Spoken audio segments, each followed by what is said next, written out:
Hello, everyone. You're listening to the Small Business Show. My name is Swire Ho. You can also call me the promo guy.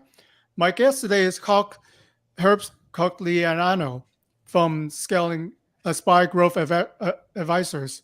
Herb lets his own advisory practice, leveraging the Scaling Up Performance platform, described in Verne Harnish award-winning book, Mastering the Rockefeller Habits Scaling Up.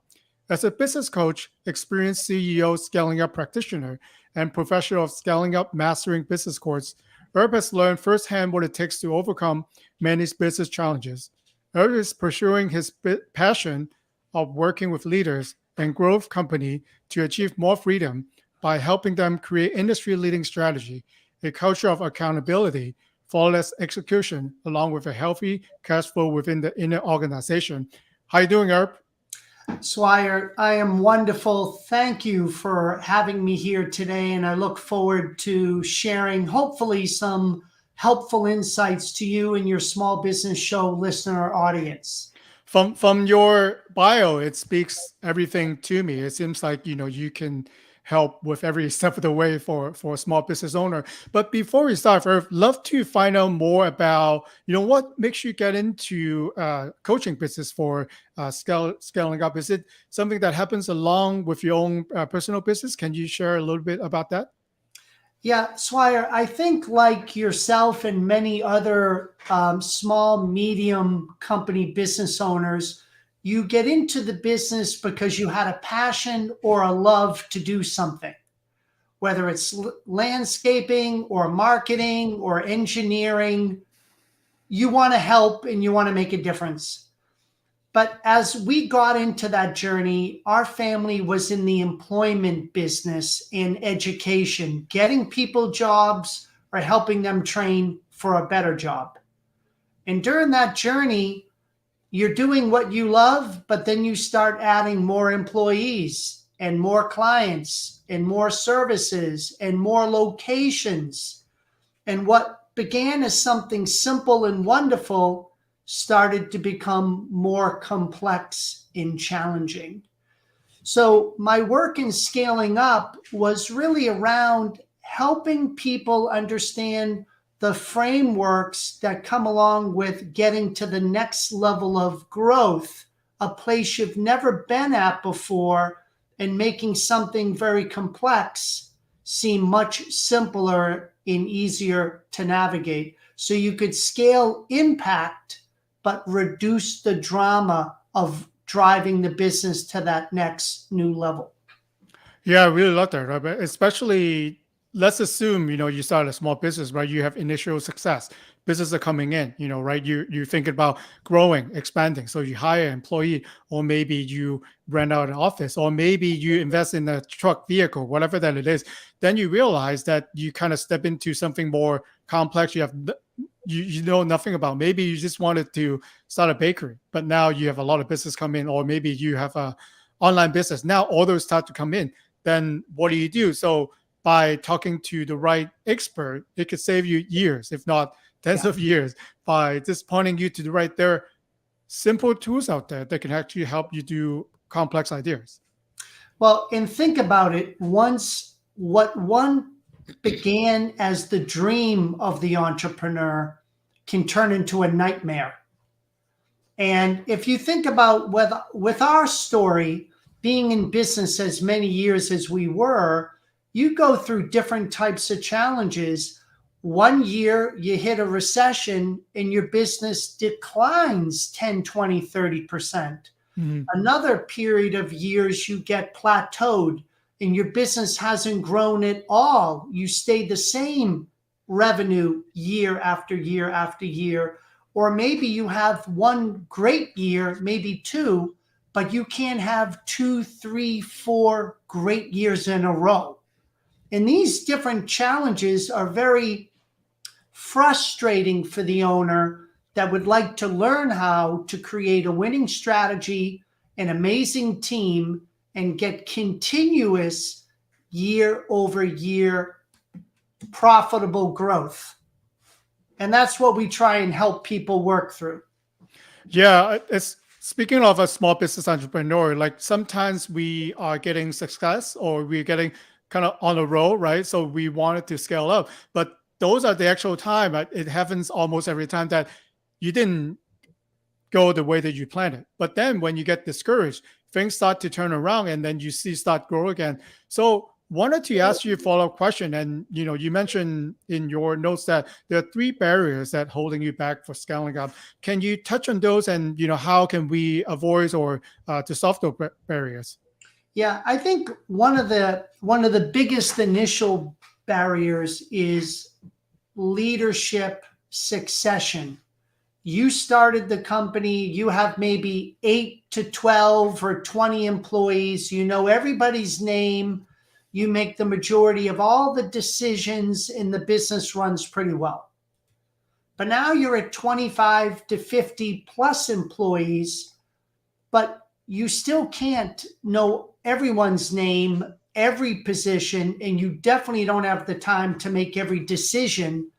And so your business stagnates or stalls because you haven't developed the next level leadership. You're so busy working in the business, serving your clients, that you don't have time to work on the business and develop the leadership team to be independent and self-sufficient.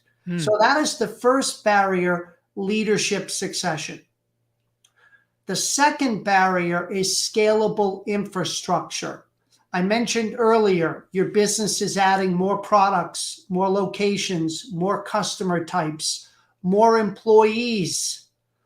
And then you don't have the same type of decision-making, organizational structure, scalable, integrated systems, and they become sloppy and choppy, and people are not aligned in communicating.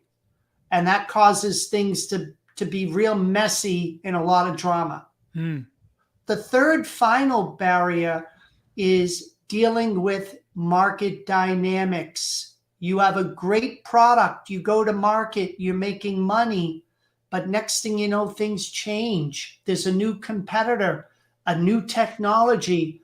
You start to become commoditized, but you don't react. And then your business slowly erodes and gets hurt. And so the ability to develop leaders, make your infrastructure scalable with growth, and navigate changing market dynamics, those are the three biggest barriers to getting the next level growth that you want. Thanks for sharing. Especially, I want to ask you more question on number three, because I do see that coming, right? So initially, you might have a unique approach, even if you're a service-based business, right? Your service is unique, right? Airbnb was once the only game in town. Now they're struggling, right? Even as big as they are, they're struggling. So how would you advise listener who are getting into that initial situation? Sometimes we have competition overseas, or we have a bigger competitor who are jumping into the space. They're much bigger than we do, so a lot of us focus on our price, right? How do we discount? How do we upsell them? In your mind, what would be the right approach for doing that? Yes, Swire, I look at when your business is not getting the top line growth or the gross margin growth. First of all, are you keeping up with the industry growth rate? Because if you're not, somebody is eating your market share. But more importantly, scaling up companies want to double industry growth rate. So if you currently are not doing that, we need to look at some of the strategy decisions that you're making. And one of the biggest fundamental challenges I see happening to a lot of company businesses right now, they have a product which is valued by their customer. It just isn't unique to the competition. So everyone starts looking like they're all the same, and you have to market and sell twice as hard to get half the business you used to get. So one of the strategy decisions we need to uncover is what makes us valued and yet unique and distinctive from our competition. the way that we would help you uncover that is something we call brand promises. And it's very simple. I look at my customer roster, and not all of your customers may be your ideal customers, but you know the ideal ones. They're easy to work with. They value what they do, what you do. You can do business at a profit, a premium. They pay you on time, and they happily refer you to other people. So you get that list, and then you call them up, you go visit them, you go to lunch, you get on a Zoom call, and you begin with the very simple question. Swire, out of all the choices you have to buy our services, why did you choose us? Is it before or after the sale? No, so these are your current customers, but Okay. I'm trying to uncover what is valued and unique. And Swire, you know what most of them are going to tell you? They're going to say, I love your quality. But you can't stop there. You got to probe. When you say quality, what do you mean by that? Is it materials? Is it the economically friendly, durability, environmentally sensitive? Well, what is it specifically? And you're going to get 1 to 3 things. When you ask 20 customers this question, something is going to start to bubble up. So it's not only responsiveness, but maybe 2-hour turnaround, and maybe it's responsiveness and accessibility. You have a store on every block. You're open 7 days a week. I can buy omni-channel, in person, online, indirect. And so by listening to the voice of the customer, your ideal customer is the key.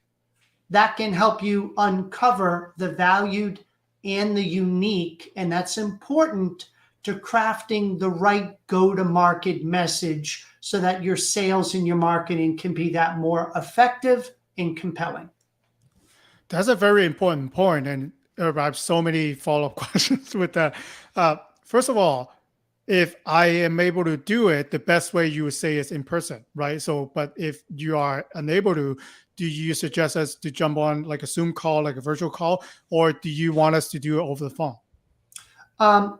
In person is always best, but that's not always possible. Mm-hmm. I ideally don't want a survey sent out. I want you to be able to ask and answer questions. Mm-hmm. So like you and me today on Zoom, perfectly acceptable. I can listen to you. I can read your body language. I can ask a follow-up question and probe.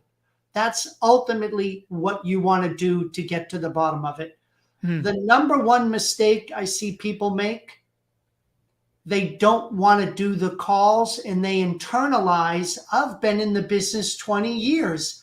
I know what my customers want. And I'm going to give you an example. I made the same mistake. I called up, we were doing our brand promises, and all the leadership thought in the staffing industry, they want the right person with the right skill at the right time. Sounded brilliant. But we finally picked up the phone, and I got a client on the phone, and I said, can I ask you the one question? All the choices, why us? And he was kind of stuck. He didn't really know what to say. And I said, well, do you mind if I share what we think it could be? He listened, and he goes, that's absolutely not it. Well, I'm telling this real story. And he said, you know what? Now I think about it, productivity. I want people who can show up, not be having their hand held. They're a contract worker. I have a project. I want them to hit the ground running and do the job I hired them to do. No questions asked. So what that came to us was, after talking to more people, the right person with the right productivity guaranteed. Not skill person. Right productivity is really what he was buying. And that was a huge thing in the marketing and messaging that our teams went to market to grow our sales with.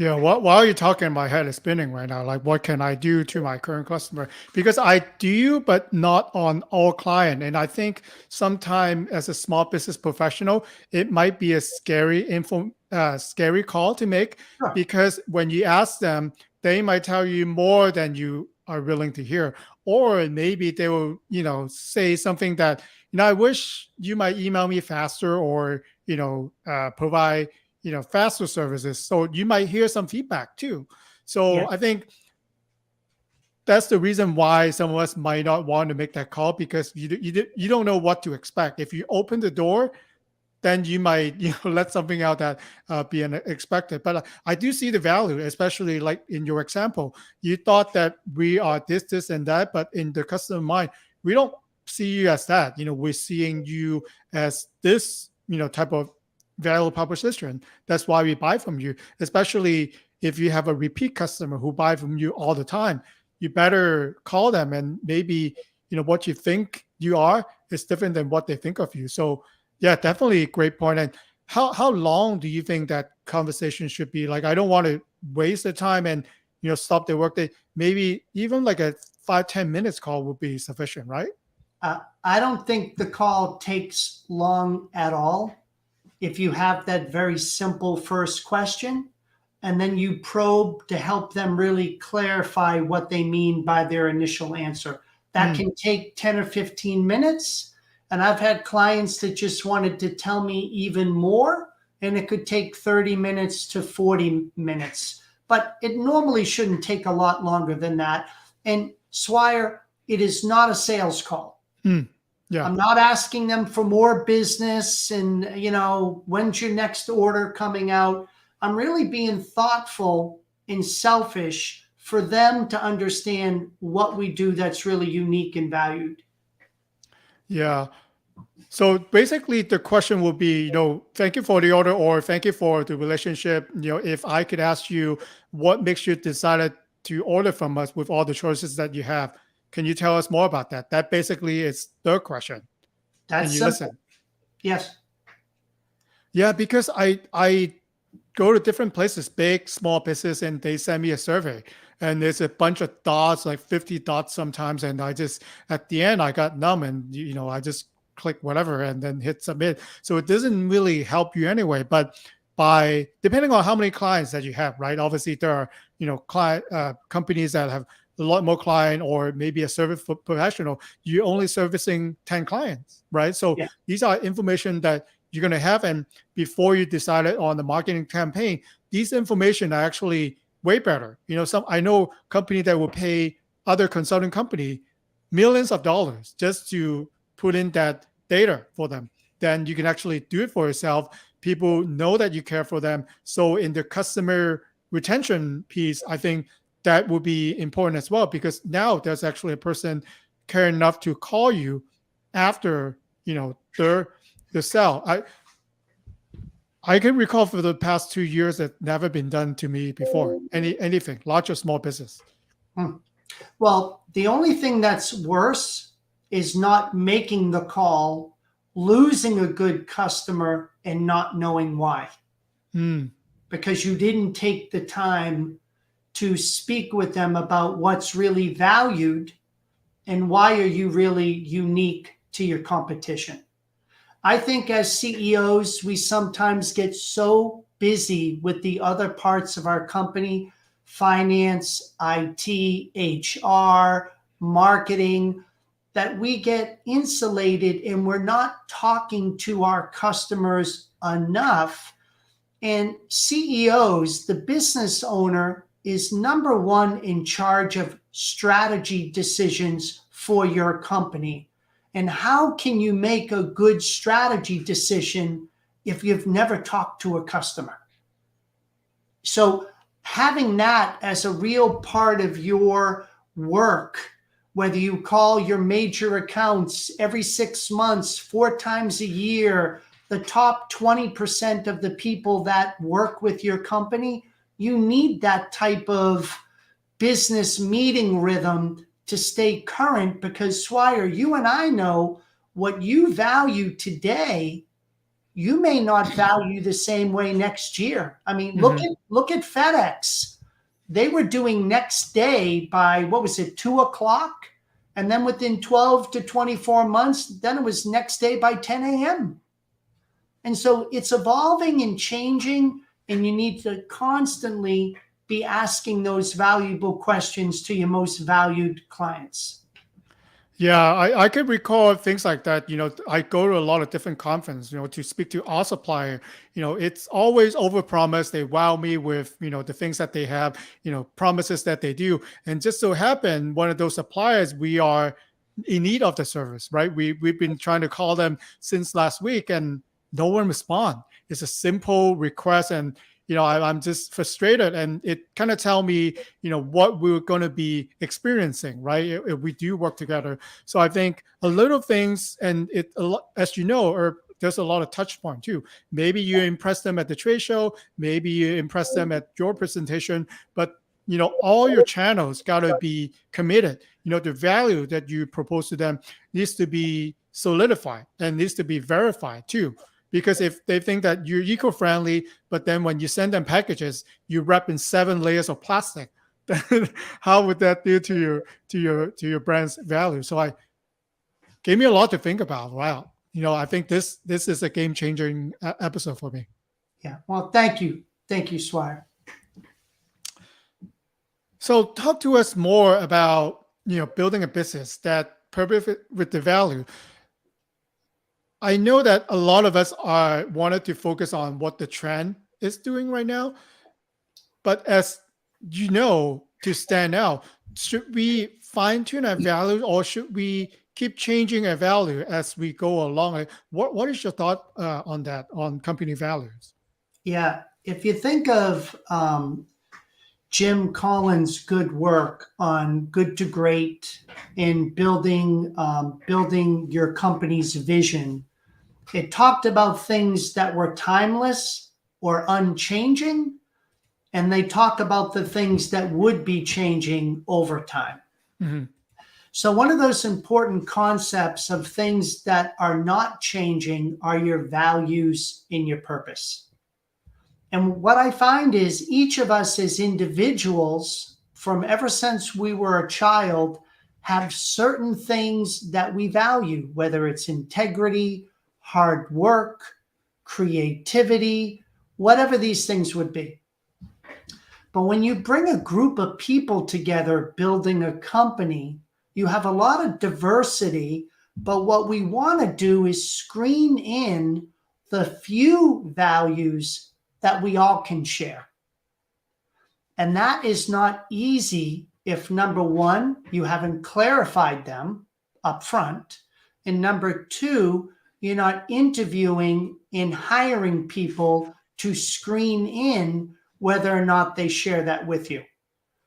And the thing about values are, we're not here to judge that one company's values are better than another company's. They just happen to be what your company's values are. And we as a group of people align to it. So that when we work together, we behave in a very similar way. And that we all agree about that behavior being a positive, productive way to work with each other. But you know what happens, Swire? It transcends from inside the company to the way you work with like-minded clients, to the way you work with strategic partners or suppliers, even community, government, or city or state officials. You have this mutual understanding of we value things and we treat everybody consistently with those values. The second part is the purpose. So think of the purpose beyond profit, but it's the difference your company can make in the world. So in our staffing company, we really felt like meaningful employment was an important thing to every person that wanted and craved to have impact and meaning for their skills and ability. And if we could be a company that helps people get into meaningful employment, where they know what they do and how they contribute, then we would make a difference in this world. And if you were doing it with 1,000 people a week over the next 10 years, what if I had a really crazy vision dream, a BHAG, to do that for 10,000 people a week?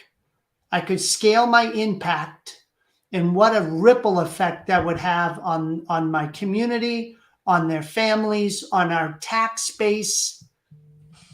Truly inspiring for all the people involved in making that company come to life. And those are things that make a difference in a tough economy, during a recession, when A players can choose and leave whoever they want to work for. A players typically don't leave companies that they have strong value connection to, and they get energy from inspiring purposes and BHAGs with it. So it's a retention tool. It's an inspirational tool. It's a directional, strategic tool in helping the company decide what they will not do in terms of the future of their company and business. There's a lot of great point, and that's what a good leader does, right? A good leader will see what needs to be done. What's the message, what's the value, and then he or she can make that decision to motivate maybe certain individual, and those certain individual can also motivate their team, and then together, like, let me give you the example. We have my son play in an orchestra band, right? So 2 years ago, the leader, the conductor, wasn't that great, so the band didn't do so well. But we have a new teacher who is a great band director, so under his guidance, all the instruments are playing better. And together, now they're going to state championship, they're going to perform everywhere. So by having a right conductor, right, giving you same type of example, all the instruments are playing in harmony, and each section, they're motivating each other, they're practicing more, they're showing up more prepared. Then now playing it as the whole music piece, everything comes into place, and it kind of motivate as a community too, as a front row father. I'm motivated, I'm spreading the word. So this same example can happen to a brand, where one small changes or one things that you shift into your focus can lead to a ripple effect, hence to your point for scaling up a business. Swire, what's really unique about what you said is, before I became a coach, my coach used to work in high schools conducting bands, and he was nationally renowned for taking his high schools to competition because of exactly the work you talked about. It's not an easy job. It's very hard to do. Very tough. Very tough. Yeah, I really see that as an example, because if you at least he could change one or two students, those students can motivate other maybe 3 or 4 students, and then later on, a year later, they all change. So I do see that if you think that something is too difficult, that you don't even bother to change, that's when things start to fall apart. And I do see that in company, because they first start to let something go, and they get more goals, and then at the end, I don't even want to talk to them. Well, Swire, think about growing your company, and you're adding people on to the leadership team, but maybe you're not clear on your values or your purpose. So now you have political issues, you have people with an agenda, you have people that just want to outshine one department over the other. Mm-hmm. Even though the people individually are very talented, very accomplished, if you don't have the shared mindset, the shared vision of where we can go together, then your chances of getting there go down dramatically. So I think the ultimate point is, great people without great alignment have a hard time doing truly great things. So we want both great people doing the right work in great alignment of an incredible vision that they want to achieve together. Yeah, I'm still stuck on that example. So that would means if you're into band, your trumpet are playing too loud. You're covering all the oboe player. So as a good director, you lower the trumpet volume down and then maybe bring the oboe up. That in a business case, maybe your marketing department is killing it out there, generate all the lead demand, but then you're not converting because your inside sales are not up to par. So instead of blaming the inside sales, try to balance it. Once they pass on the lead from all the social media channel, how can your inside salespeople to be able to pick up on those and convert more? So I think that's an example, isn't it? You perfect. You nailed it on that. And you know what? That's the work we do, helping CEOs become better conductors of the growing teams and leaderships that they work with. That's really what it's all about. Yeah, that's a good title for this episode, being a good conductor in your business. Yeah, excellent, Swire. Thank you. So, Herb, in the end, I know that listener will have individual questions, and I know that you have an actual guide for people to see if they're ready to scale a business. Can you talk about that, and also how can listener reach out to you? Yep. So the simplest way to reach out is just go to my website, aspiregrowthadvisors.com. We do have a complimentary assessment. A lot of business owners don't know where their gaps are to next level growth. So the assessment is a simple way to diagnose where your gaps are, whether it's around people or strategy or execution or cash. And then once you determine gaps, then we work on the tools and the frameworks to help fix the gaps and then enable next level growth. There's also a scaling up quick start guide for people that are interested in that. They can take a look on the website as well. I'm on LinkedIn, Facebook, Twitter, but anything I can do to help your listeners, Swire, I'd be happy to do that.